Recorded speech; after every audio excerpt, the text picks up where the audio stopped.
Hello and welcome to the Beef Edge, the Teagasc beef podcast for all your latest news, information and advice for Irish beef farmers. I'm Catherine Egan and this is your Grass10 update with Grass10 Manager John Maher.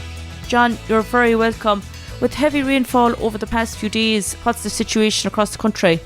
The situation trying to manage with the wet weather now has made life tricky. I don't deny that. We had been playing catch up on grass supply and getting there. There was a few farms on the southern coastal rim who were suffering drought during August, and that dragged into September. But there's been catch up now, but the rain now is the challenge. Ground conditions are the challenge. You have to be kind of how I've called it, flexible and smart now in terms of grazing management. I think there's a need for wires at this stage, a bit of planning and where you're going to be in terms of where you are on the farm. There are some places, Catherine, unfortunately, that the rainfall has been so high that housing is necessary. Again, we can be smart there, I suppose, depending on your system. But the weanlings could stay out. They don't do as much damage. If you keep moving them, I think it helps. Maybe some of the bigger animals, they could do wreck if we're not careful. And maybe they should be, if they were big and forward, maybe they should be housed and finished from indoors. So there's things we can do. And bringing those animals indoors, while I know it's September and it's a bit early for doing that, but it does increase the grass supply for the does left back out. We are behind on target nationally on grass build-up. It has broadly been a good year for grass growth, but we are a bit behind now. But it's fine to talk about grass build-up, but you also have the ground conditions to graze it. So it's tricky. It's tricky now. Yeah, there's a level of flexibility required, a level of heads up being required. What paddocks the animals are in and being smart about that. Yeah. And that's the next thing, John. Farmers' thoughts are quickly moving towards the final rotation. What advice have you for farmers developing a rotation plan for their farm? There was many people who were chasing grass down the south, I suppose, Catherine, if I start there first, and you could have just said to them, graze all the farm in 30 days in September and graze all the farm across 30 days in October, and that would bring it to 1st of November. That wouldn't be the worst plan in the world.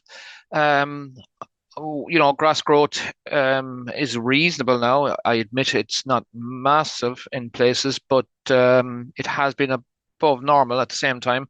I thought it would be better, to be honest, at this stage, given the heat in the ground. But anyway, the weather has played its own game, so that's brought challenges. So closing, then you try to close on rotation. You close off the first paddocks in early October and then close them all the way through into November, into early November, I suppose. That's what you're looking at, to have a reasonable supply of grass in the spring.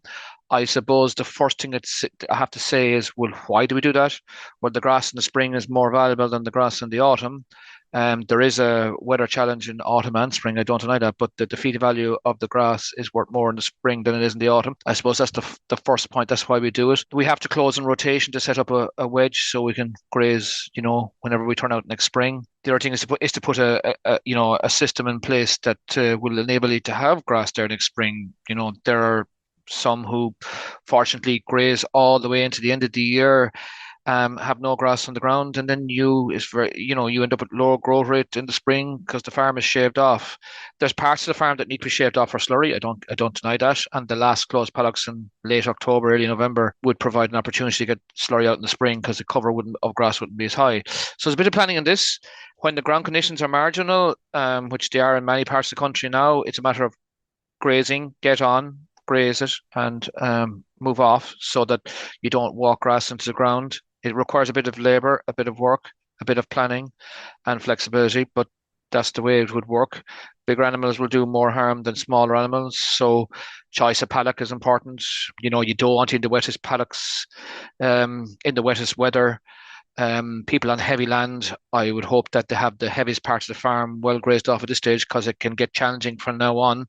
If you have a large supply of grass on the heaviest parts of the farm, this can be difficult to do. So September is kind of the planning month for October, I would say, to have your farm in a place and a shape and with a plan that allows closing off to go as smoothly as possible. There will be blips in the weather along the way, but the heaviest parts of the farm shouldn't have as much grass as the driest parts of the farm, I suppose. That's the first rule. The next thing is then, you need paddocks for, the dry days and the dry paddocks for the wet days, and you want to be in the paddocks with the flexibility in them in terms of gap ways and getting animals on and off and strip wires and try to graze in squares rather than long narrow sections when the weather is tricky. So yeah, there's a bit of planning in it. But the idea is to, have grass in the diet as long as possible in the autumn, but at the same time set the farm up for the spring. Every day at grass in the autumn at current feed costs is worth about €2 per livestock unit per day. Every day we can stay out, but it's worth closer to €3 per animal or per three animals per livestock unit per day in the spring. So yeah, it's an eye on the spring with a structure to achieve that in the autumn. In addition to those management actions, John, what are the other three considerations that farmers should also keep in mind? I'd love to say lime, Catherine. Cheapest fertilizer you'll buy, you'll spread 2 ton to the acre for about €70. You release nitrogen, you release P, you release K, right? So, 2 ton of lime will go an awful long way to give you nitrogen P's and K's that are in the soil. You just have to unlock them, like to buy a bag of NPK type product tomorrow morning. You wouldn't get very far with the kind of money I've outlined. So lime is very, very very cheap to me, a very cheap source of fertilizer. So that takes a bit of planning now too. If like last year the autumn was good, to be honest, there wasn't as much flexibility required this time around. We're a little bit trickier at the moment in September, but I suppose I'm basically saying to you, it needs to be planned. Often people leave it till later in the year. Hope for good weather, hope to have the lime in the yard, hope that the contractor comes on the day that they want, and hope it's not raining on the day that they do come and not do damage. So as I say, there's all too much hope on that. So having the lime in the yard, having the contractor ready to rock when the ground conditions are that bit better makes sense to me. We're also on long rotations now, so there's people get worried about contamination of grass and stuff like that. But with the weather we have at the moment, I think that's a very, very low risk. So there's a chance there. So lime is number one. I suppose the second thing would be that whatever remaining slurry is got out before the 1st of October. We all have to be kind of conscious of that. It supplies a level of nitrogen, again, a level of P and K that's beneficial. Grazed paddocks are, I suppose, the place to be that are cleaned off and to get the slurry out. I suppose my main area for that would be the silage ground, Catherine, if that makes sense. That's where the P and K comes off. That's where the P and K should go back. It's easy for me to say that, but that's where it should go. And I suppose the third one is that, when we talk about fertilizer, the closing dates have gone now for nitrogen and phosphorus, but not for potash. And there's products like muriate of potash or sulfate of potash.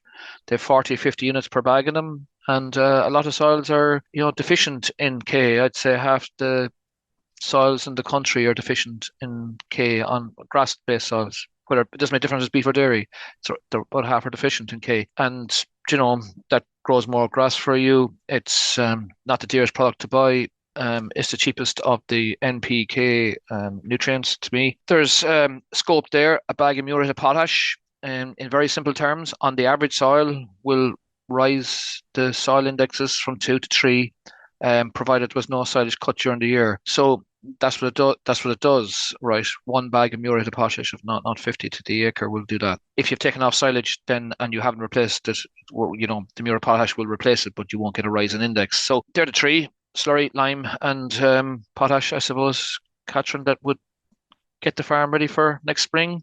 It's not really ideal to spread in K in a fertilizer farm in the spring. There are challenges with, I suppose, tetany. I suppose for those who have suckler cows. I suppose if you're a dry stock farm and without suckler cows, maybe not so bad. But there's an opportunity maybe this autumn there to do that. Yeah. Finally, speaking with farmers across the country, there appears to be an issue with red rust on grass. Can you just outline what it is or how it's caused and what farmers could take? Yeah, some people call it red, some people call it yellow, some people call it orange. At the end of the day, it's still rust, right? So this is something that's creeping. It's normally established itself first in the south, right? And I'd say like parts of East Cork and Kerry, the coastal areas there, are the first to get it. It's symptomatic of the year we've had. It generally occurs in August, September, particularly September, and it's moving up the country over my lifetime now, to be honest. I suppose the grass has gone from a reproductive stage into the vegetative phase. The weather was suitable for the development of yellow rust, particularly in the south when the conditions got dry, lack of nitrogen. The carbon-nitrogen balance is distorted and this stuff gets a grip. It is somewhat farm-specific and somewhat field-specific. To give an example, if you had it you'll have in some parts of the farm, right, or some parts of the paddock, you generally won't see the dung pats because they're nutrient-rich, right, especially in nitrogen. But you'll see it on the paler grass as it starts to run short of nutrients, particularly nitrogen. You mightn't see it in the grazing field, but you could have a field next door that's been cut or across the road or down the road that's cut for silage for years. So therefore it's nutrient depleted, particularly carbon. When we talk about nutrient, most people think of nitrogen or P's or K's, but carbon's a huge part of this as well. And that's all to do with the organic matter. That's why people like us, Catherine, will always want the slurry to go back to the silage ground because it'll deliver P and K, but also deliver carbon back. And you can see silage ground have it and grazing ground not have it. While it doesn't look the nicest, grass doesn't grow well after it either because the rust goes onto the leaf. The leaf tries to trap the light, the rust blocks the light, and the best way to deal with this is to graze it off. It doesn't appear to affect animal performance. I admit grazing in the wettest weather now it might be ideal, but when the grass is dry, they don't affect it as much. Yes, their mouths will be yellow and their feet will be yellow or orange or red, but graze it off, get fertilizer slurry on, and the new grass plants will come and they'll be free of rust. It's just a kind of a seasonal thing, and the way this year has come, the way the weather is, you've got that perfect storm of right phase of grass plant growth in terms of gone from seed head to non-seed head, climate, the way it worked this year and the way the weather came. Yeah. So it's not overly concerning. The fields need to be grazed off to get them growing again, nutrient applied, and we're away. Yeah. That's great. Thanks very much, John. Thanks, Catherine. That's all for this month's Grass10 update. Join me next Wednesday for your Beef Edge podcast.